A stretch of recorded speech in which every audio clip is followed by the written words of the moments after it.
Mozart, the famous music composer from Austria during the classical era, who created Eine kleine Nacht music, the fairly well-known piece of sheet music, though you probably don't know what it is based on a name, so I'll play a short clip of it.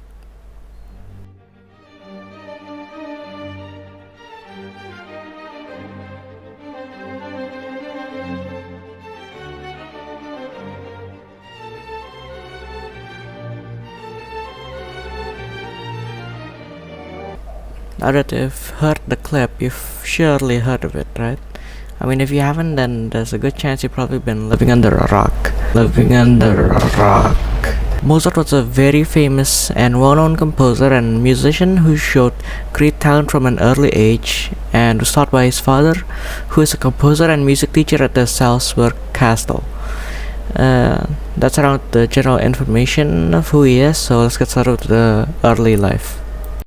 As Mozart grew older, his talent only became stronger and more sophisticated.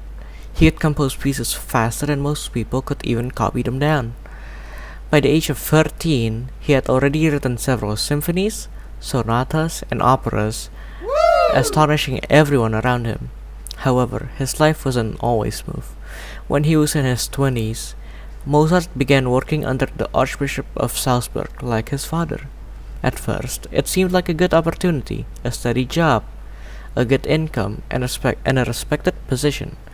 But soon, Mozart started to feel trapped. He didn't want to follow strict orders or write music only to please the church. He wanted to express himself freely and write from his heart. The Archbishop treated him more like a servant than a real artist, which made Mozart fairly frustrated. So, in 1781, after years of tension, Mozart made a very bold decision. He left Salzburg for good and moved to Vienna, which was the cultural and musical center of Europe. It was a huge risk because being a freelance composer at that time was rare and pretty unstable. Most musicians depended on wealthy patrons to survive. But Mozart was confident in his talent and wanted to live independently. This is one of the most important decisions of his life. It gave him freedom, but also plenty of new challenges. Wolfgang Amadeus Mozart, otherwise known as Mozart, was born on the 27th of January 1756 in Salzburg, Austria. He was baptized the next day with the name Johannes Chrysostomus Wolfgangus Theophilus Mozart, and he was the youngest child of Leopold and Anna Maria Mozart. He has 6 siblings, of which only one lived beyond infancy. Her name was Maria Anna Wolfgang Ignatia Mozart, also known as Nano, and she was born in 1751. His father, Leopold Mozart, was a talented composer and a respected music teacher working for the Archbishop of Salzburg.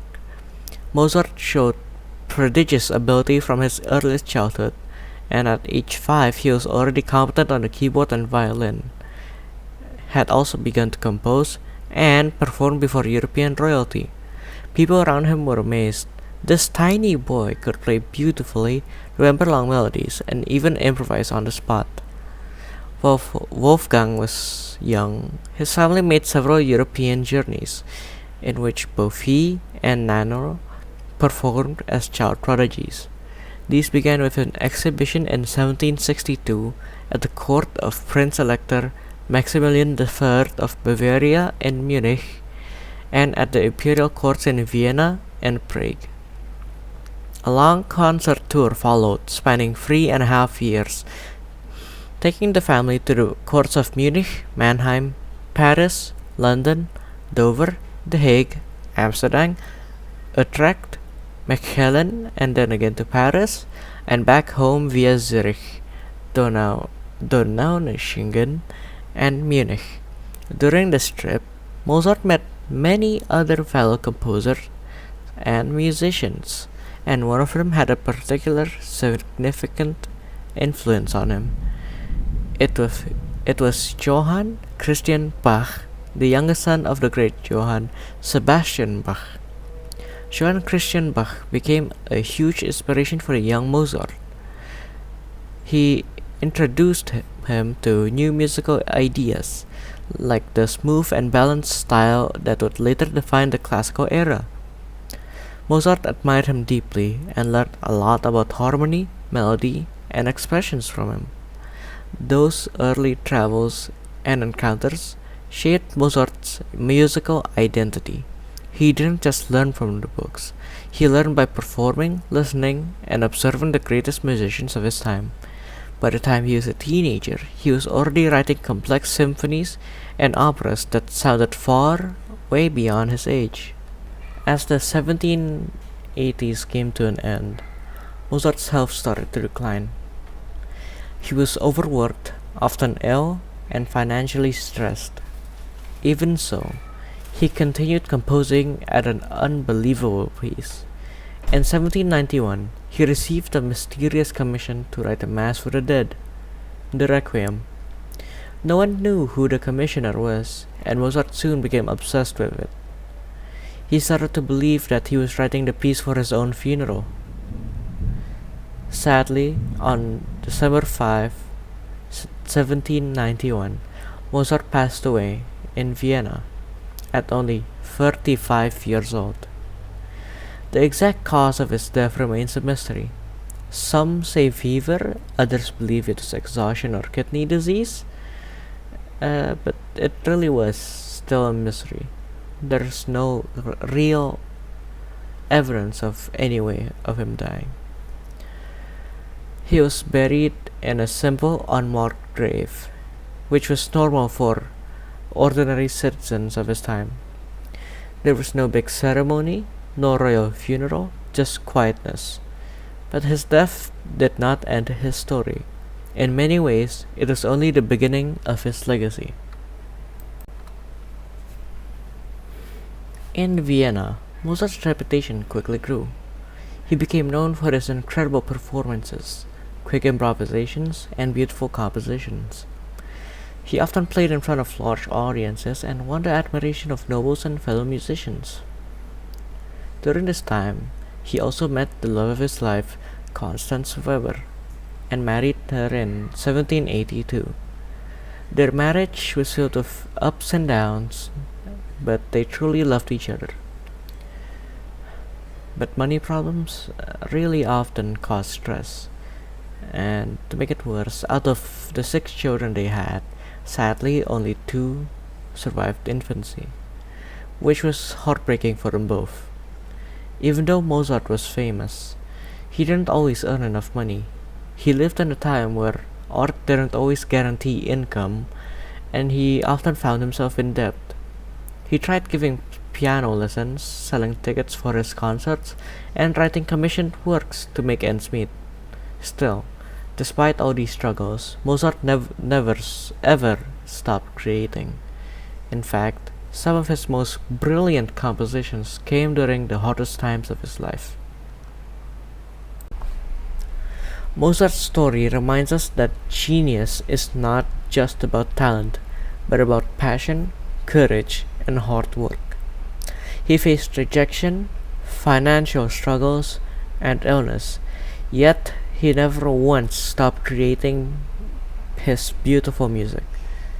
Even though he lived only 35 years, which was a shame but quite common during those times, his music continues to live for centuries, proof that true art never truly dies and will withstand the test of time. Mozart was an amazing music composer. He had drive, will, and he truly wanted to make something that everyone could enjoy. Mozart wrote many works, and some of them got really famous while others were left behind. Throughout his life, Mozart wrote over 600 pieces of music, which was and is an unbelievable number considering he died so young. Some of his famous works include Eine kleine Nachtmusik from 1787, which is a light and joyful serenade that many people still recognize even today. Then there was The Marriage of Figaro, 1786, which was an opera full of humor, love, and storytelling, which became a masterpiece. And I'm pretty sure you also knew which one that is.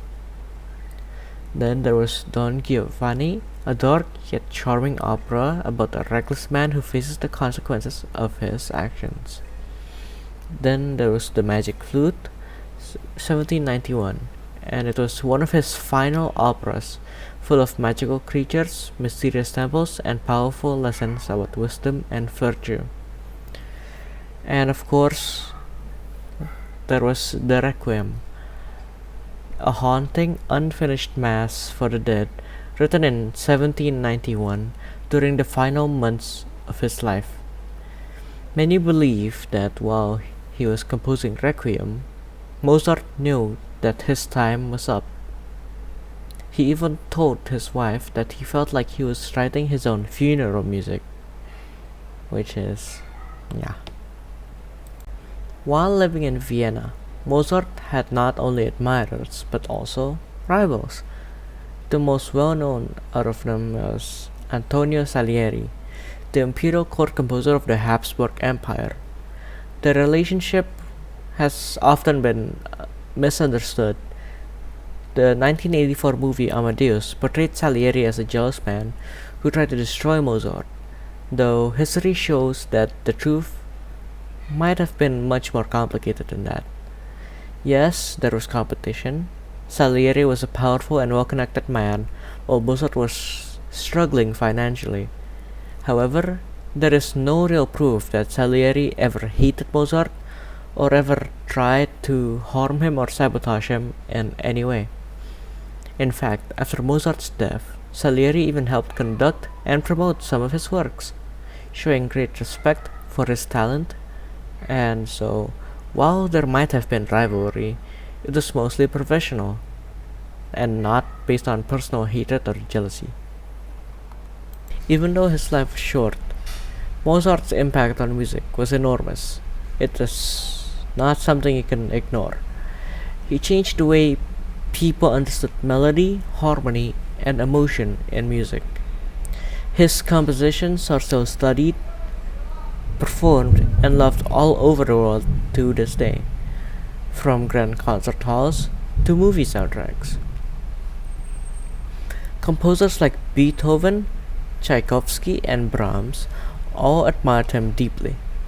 Beethoven once said that he would have never become who he was without Mozart's inspiration. What makes Mozart's music so timeless is how human it feels. It's emotional, joyful, sad, playful, and wise, all at once. You could take something as complex as human emotion and turn it into sound that anyone, anywhere can feel, and they can tell what it is trying to tell them, the message that was contained in it. That was something extraordinary.